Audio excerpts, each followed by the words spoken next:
सभी को मेरा सादर प्रणाम और विश्व हिंदी दिवस की हार्दिक बधाई और शुभकामनाएं। 10 जनवरी 1975 में नागपुर में आयोजित पहले विश्व हिंदी सम्मेलन की वर्षगांठ को चिन्हित करने के लिए पूर्व प्रधानमंत्री डॉक्टर मनमोहन सिंह के द्वारा 10 जनवरी 2006 से एक नई परंपरा की शुरुआत की गई। इसके तहत हर वर्ष 10 जनवरी को विश्व हिंदी दिवस के रूप में मनाने की घोषणा की गई। इसके बाद आधिकारिक रूप से हिंदी से जुड़े 2 महत्वपूर्ण वार्षिक आयोजन किए जाने लगे। 14 सितंबर को हिंदी के राजभाषा के रूप में मान्यता प्राप्त करने के दिन को हिंदी दिवस के रूप में और 10 जनवरी को वैश्विक पटल पर हिंदी भाषा, साहित्य और संस्कृति के प्रचार प्रसार के दिन को विश्व हिंदी दिवस के रूप में मनाया जाने लगा। आज हिंदी को जो वैश्विक पहचान मिली है उसमें हमारे देश के पूर्व प्रधानमंत्री स्वर्गीय अटल बिहारी वाजपेयी जी का विशेष योगदान है। आज से 44 वर्ष पहले 4 अक्टूबर 1977 में तत्कालीन विदेश मंत्री के रूप में अटल जी ने संयुक्त राष्ट्र की सभा में हिंदी में अपना भाषण दिया। ये पहला मौका था जब किसी नेता ने संयुक्त राष्ट्र की सभा को हिंदी में संबोधित किया था। करीब 3 मिनट का भाषण समाप्त होते ही वहां उपस्थित विश्व के सभी नेताओं ने करतल ध्वनि से अटल जी का स्वागत किया था। अटल जी ने अपने भाषण में वसुधैव कुटुंबकम की अवधारणा पर बल दिया था। भारतीय संसद भवन के केंद्रीय कक्ष के द्वार पर अंकित है, अयम निजः परो वेति गणना लघु चेतसाम उदार चरितानाम तु वसुधैव कुटुंबकम। अर्थात यह मेरा है और वह पराया। इस तरह की धारणा संकीर्ण मन वालों की होती है, किंतु विशाल हृदय वालों के लिए सारा विश्व ही उनका कुटुंब होता है। और वैश्विक कुटुंब की यही अवधारणा विश्व हिंदी दिवस की मूल भावना है। नागपुर में आयोजित पहले विश्व हिंदी सम्मेलन का बोध वाक्य भी यही था, वसुधैव कुटुंबकम। हिंदी मात्र एक भाषा नहीं अपितु भारतीय संस्कृति की ध्वजवाहिका है, जो साहित्य, सिनेमा और संवाद संचार के माध्यमों से पूरे विश्व को एक सूत्र में पिरोने की आकांक्षा संजोए वर्षों से अनवरत प्रयासरत है। जब आपके अभिवादन में कोई विदेशी हाथ जोड़कर विनीत मुद्रा में नमस्ते कहता है, तो उस समय भारतीयता के गौरव का भाव आपके हृदय को असीम आनंद से भर देता है।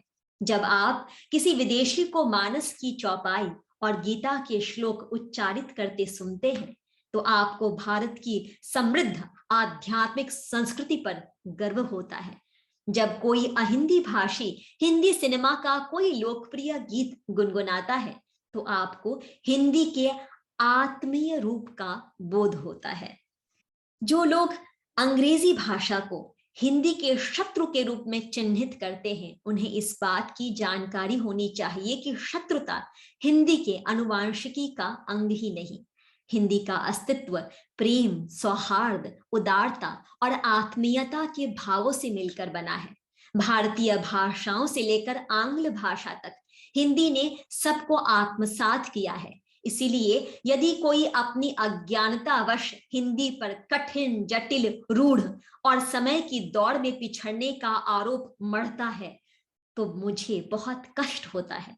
अब अगर हिंदी के व्याकरण की कठोरता की दुहाई देने वाले अंग्रेजी के मैजिकल अर्थात चमत्कारिक ई, साइलेंट अर्थात मूक पी और सी के विभिन्न उच्चारणों को बड़ी सुगमता से अपना लेते हैं, तो इस पर बताइए क्या कहा जाए।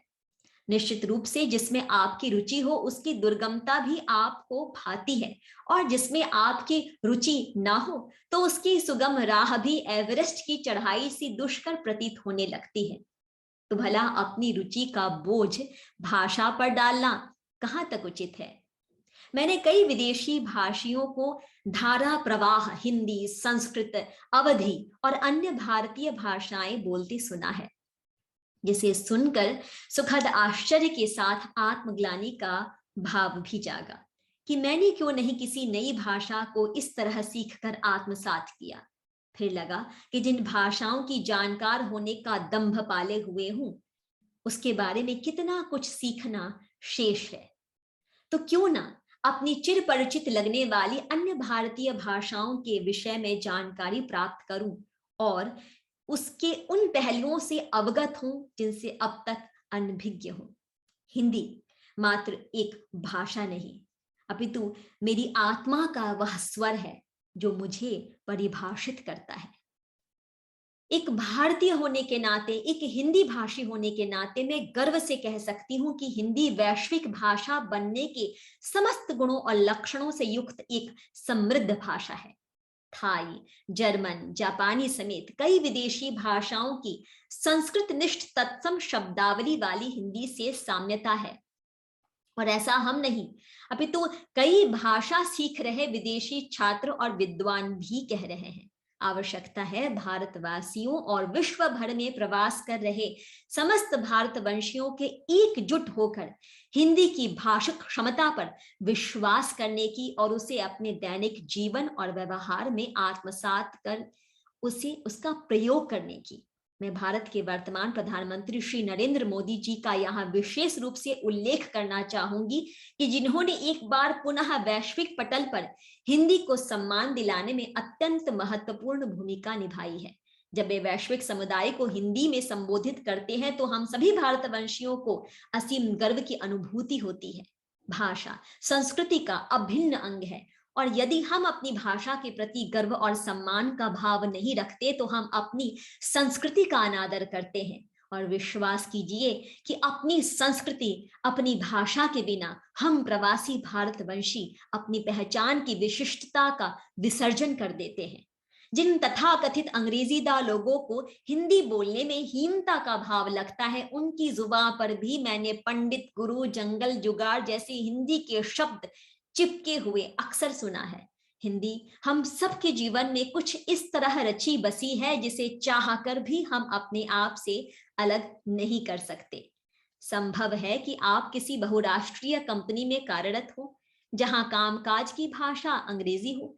यह भी संभव है कि आपकी मित्र मंडली में हिंदी बोलने वालों की संख्या सीमित हो। यह भी संभव है कि हिंदी को लेकर आपके मन में कोई दुराग्रह हो अथवा पूर्वाग्रह हो। संभव है कि टंकन की असुविधा की वजह से आप हिंदी में न लिखते हो।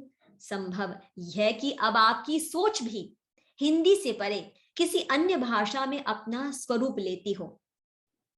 लेकिन ये कैसे संभव है कि आपका हिंदी से कभी कोई नाता न रहा हो, आपकी जुबान ने हिंदी की मिठास को न चखा हो, हिंदी की किसी कहानी ने आपके दिल को न छुआ हो, हिंदी की किसी कविता ने आपकी भावनाओं को उद्वेलित न किया हो, किसी हिंदी गाने को आपने गुनगुनाया ना हो और आईने के सामने खड़े होकर आपने हिंदी चलचित्र का कोई संवाद ना दोहराया हो। धारा प्रवाह अंग्रेजी बोलते समय आपकी जुबान पर अनायास हिंदी का कोई शब्द चिपक सा ना गया हो जिसे छुड़ाने में आपको अतिरिक्त प्रयास करना पड़ा हो। ठीक वैसे ही जैसे अंग्रेजी के किसी शब्द पर आपकी सुई अटक सी जाती है और आगे बढ़ने का नाम ही नहीं लेती, आप सिर खुजलाते रह जाते हैं और अंत में झुंझलाकर उसे वैसे ही बोलकर आगे बढ़ जाते हैं।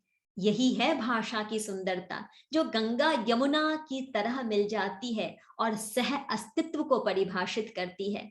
सह अस्तित्व को, जहां दोनों भाषाएं अपना अस्तित्व कायम रखती हैं, मिटाती नहीं है।